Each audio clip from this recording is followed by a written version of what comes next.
Hello guys, welcome to my YouTube channel AC circle tech में आपका स्वागत है। आज का जो टॉपिक है हमारा ये इलेक्ट्रिकल टूल से रिगार्डिंग एमसीक्यू क्वेश्चन है हमारे पास। तो ये मोस्ट इम्पोर्टेंट क्वेश्चन है। पहले हमने सेफ्टी प्रिकॉशन के ऊपर बात की हुई थी, सेफ्टी प्रिकॉशन के एमसीक्यू क्वेश्चन देखे हुए थे। अगर आपने वो हमारा वीडियो नहीं देखा हुआ है तो उसको मैं आई बटन में आपको लिंक सेंड दे दूँगा, तो उसको चेक कर सकते हो आप।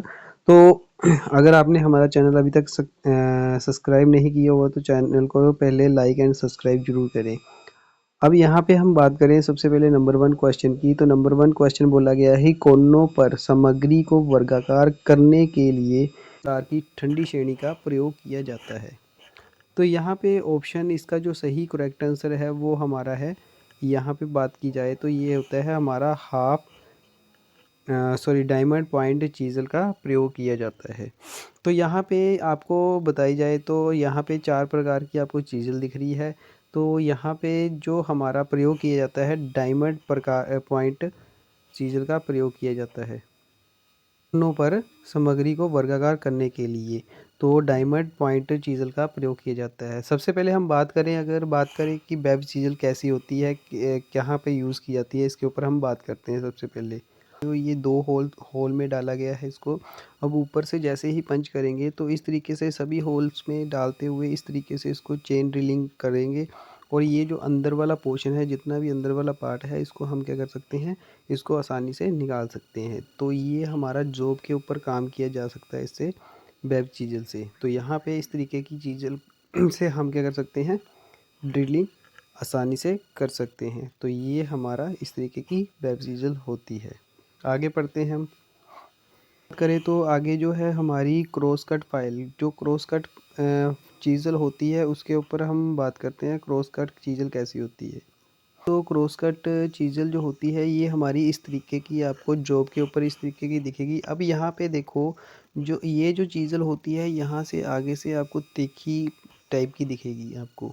तो यहाँ पे इस तरीके से जो जॉब हमारे पास होती है, इस तरीके की जो जॉब बनी होती है, इस तरीके की जो जॉब होती है, वहाँ पे इसके खांचों को बनाने के लिए इसका यूज़ किया जाता है। यहाँ पे आप देखोगे तो इसके बीच में खांचे बने हुए हैं। इस तरीके से इस चीज़ल को इसके बीच में एंटर करके और यहाँ से हैमरिंग करके इस तरीके से इसके खांचों को स्मूथिंग किया जाता है, मतलब कि इसके खांचे बनाए जाते हैं यहाँ पे। इस तरीके की जॉब का इस प्रकार की चीज़ल का हम यहाँ पे प्रयोग करते हैं, जो क्रॉस कट चीज़ल होती है। तो यहाँ पे देखो, यहाँ पे क्रॉस कट किया जा रहा है इसको। ये जो चीज़ल है आपको क्रॉस कट दिख रही है, यहाँ से क्रॉस कट किया जा रहा है इसको। यहाँ पे ये देखो, इस तरीके से खांचों में इसको चीज़ल को वर्किंग पे काम किया जा रहा है। जो चीज़ल होती है हाफ राउंड चीज़ल होती है। तो इसका ये जो आप पोर्शन देखोगे तो इसका जो यहाँ पे आप देखोगे पोर्शन इसका, यहाँ पे चेक करोगे तो ये एक हाफ राउंड की तरह बनी होती है। आगे की इसकी जो टिप होती है ये आगे हाफ राउंड की तरह बनी हुई है। ये आपको जूम करके भी बताया गया है। तो इसमें क्या होता है, ये जॉब के ऊपर क्या करता है, खांचे बनाने के काम आता है। तो यहाँ पे नालियाँ, ये देखो नालियों की तरह बनाया हुआ है, यहाँ पे इस तरीके से नालियों की तरह बनाया हुआ है जॉब के ऊपर। तो इस तरीके की चीज़ों का प्रयोग नालियों में, जॉब में नालियाँ बनाने के काम आता है। तो यहाँ पे इस चीज़ का यूज़ किया जाता है। अगला पॉइंट हम डायमंड कट चीज़ल देखते हैं। चीज़ल, तो यहाँ पे देखोगे तो ये एक हीरे की तरह, मतलब कि डायमंड की शेप में आपको इसकी जो टिप दिख रही है डायमंड की शेप में दिखेगी।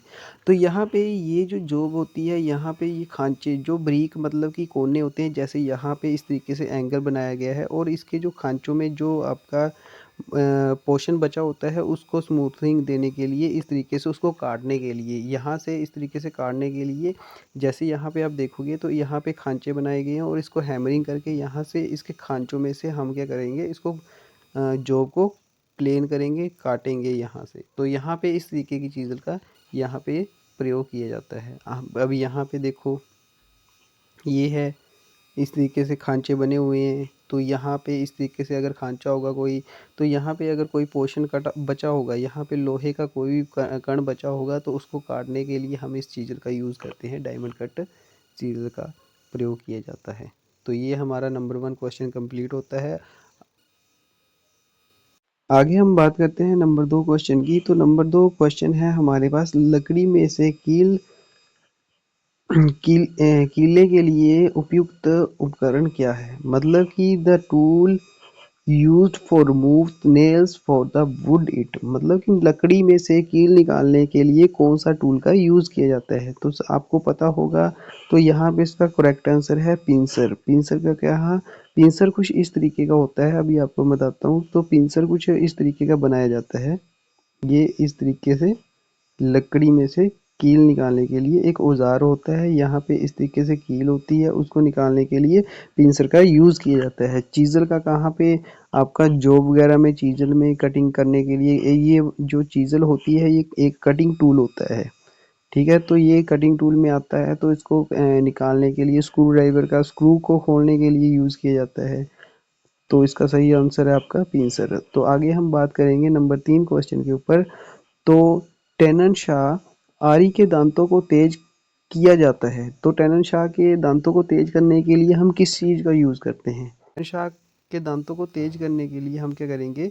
तो यहाँ पे बात की जाए तो यहाँ पे इसका सही जो आंसर है, तो यहाँ पे त्रिभुज आकार की फाइल का प्रयोग करेंगे। त्रिभुज मतलब कि ट्रायंगुलर फाइल का यूज़ करेंगे। अब टेनन शाह जो होती है उसके जो दांते बने हैं वो जिग जैग शेप में, इस तरीके से जिग जैग शेप में बने होते हैं। अब यहाँ पे टेनन शाह को उसके दांतों को क्या करने तेज करने के लिए हम क्या करते हैं, यहाँ पे इस तरीके से जो कि ट्रायंगुलर फाइल जो होती है इसके दांतों के बीच में फिक्स करेंगे और इसको रब करेंगे, जिससे कि हमारी जो फाइल होगी, जो हमारी टेनन शाह होगी वो काफ़ी तेज़ हो जाएगी, इसके दांते काफ़ी तेज़ हो जाएंगे। तो इस तरीके की फ़ाइल के लिए हम त्रिभुजाकार की फ़ाइल का यूज़ करते हैं। आगे चलते हैं हम क्वेश्चन नंबर 4 के ऊपर। आई थिंक आपको क्वेश्चन समझ आ रहे होंगे, तो हमारे चैनल को like and share and subscribe जरूर करें। आगे चलते हैं नंबर 4 क्वेश्चन के ऊपर। तो किसी औजार से किसी पाइप के अंदर चूड़ी या थ्रेड जिसको बोलते हैं काटने के लिए किया जाता है। तो यहाँ पे किसी औजार के अंदर या पाइप के अंदर चूड़ी बनाने के लिए हम किस चीज़ का यूज़ करते हैं? तो उसको बोला जाता है टैप। टैप किया जाता है उस चीज़ को। टैप करके हम क्या बनाते हैं? उसके थ्रेड बनाते हैं, जिसको टैप बोला जाता है। इसका सही करेक्ट आंसर है टैप। आगे चलते हैं।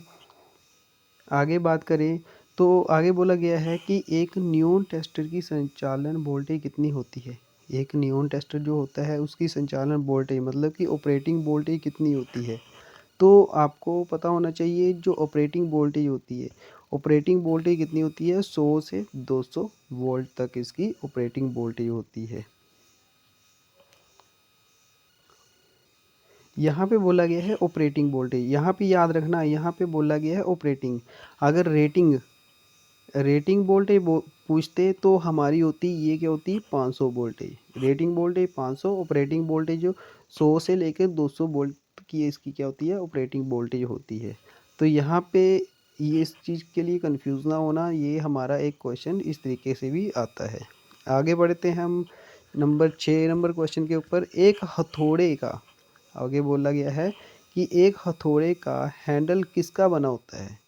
एक हथौड़ा ये नॉर्मल आपको सभी को पता होगा।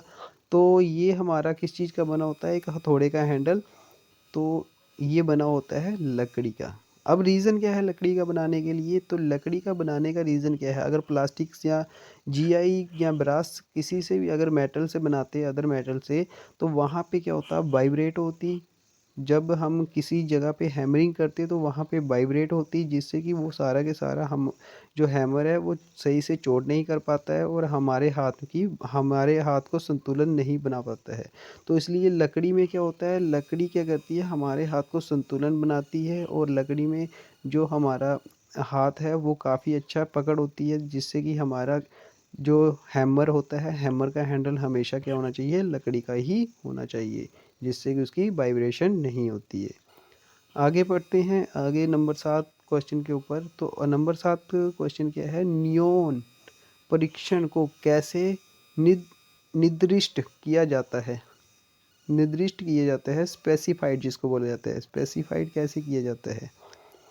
तो अभी आपको मैंने बोला कि यहाँ पे इसको जो इसका सही आंसर है, तो वर्किंग वोल्टेज के आधार पर इसको स्पेसिफाइड किया जाता है, वर्किंग वोल्टेज के ऊपर।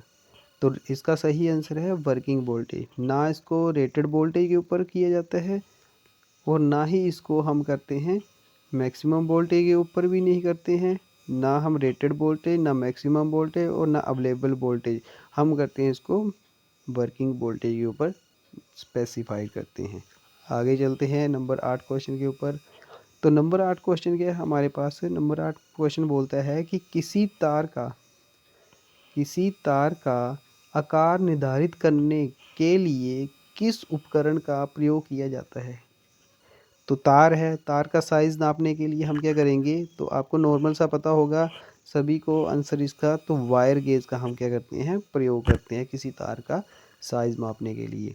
अब यहाँ पे आपको पता है कि एक हमारे पास क्या होता है, तार को मापने के लिए स्टैंडर्ड वायर गेज होता है, जिसको इंडिया में बोला जाता है स्टैंडर्ड वायर गेज, और अमेरिका में बोला जाता है AWG, मतलब कि अमेरिकन वायर गेज। तो इसके दो नाम हैं, एक अमेरिका में अमेरिकन गेज वायर गेज, और इंडिया में इसको क्या बोला जाता है? Standard wire gauge. अब यहाँ पे बात की जाए, 0 से लेकर इसका जो साइज़ होता है 36 तक होता है स्टैंडर्ड वायर गेज का साइज़। जो 0 होता है वो क्या होता है? सबसे बड़ा होता है, और 36 नंबर क्या होता है? सबसे छोटा साइज़ होता है वायर का। तो इस तरीके से आपको क्वेश्चन पूछा जा सकता है पेपर में, तो ये भी आपको पता होना चाहिए। आगे बात करते हैं अगले क्वेश्चन के ऊपर। क्या है कि स्क्राइबर का बिंदु कोण क्या होता है? सब्सक्राइबर का बिंदु कोण क्या होता है? तो सब्सक्राइबर क्या होता है? ये किसी शीट मेटल की शीट के ऊपर मार्किंग करने के लिए ये एक टूल है, मार्किंग टूल जिसको बोला जाता है। ये मार्किंग टूल आपका मार्क करने के लिए बोल गया है। तो यहाँ पे इसका पॉइंट एंगल कितना होता है ये बोला गया है। सब्सक्राइबर का पॉइंट एंगल होता है ये 12 से लेकर 15 डिग्री आपका इसका एंगल रखा जाता है सब्सक्राइबर का। आगे नंबर 10 क्वेश्चन के ऊपर चलते हैं। ये हमारा लास्ट क्वेश्चन है। लास्ट क्वेश्चन में बोला गया है कि वर्नियर कैलिपर का अलपतमांक कितना होता है? जाता है लिस्ट काउंट। वर्नियर स्केल का लिस्ट काउंट जो होता है आपको पता होना चाहिए, तो ये होता है 0.02 mm, 0.02 mm, जबकि जो हमारा माइक्रोमीटर होता है उसका होता है 0.01 mm। इसका आपका क्या होता है? लिस्ट काउंट होता है। तो अगर हम आपको इससे कुछ जानकारी मिली हो तो हमारे चैनल को लाइक, शेयर एंड सब्सक्राइब ज़रूर करें, और हमारे चैनल के साथ बने रहें, और हमारे चैनल के साथ और भी नोटिफिकेशन देखने के लिए चैनल को लाइक एंड सब्सक्राइब ज़रूर करें। धन्यवाद।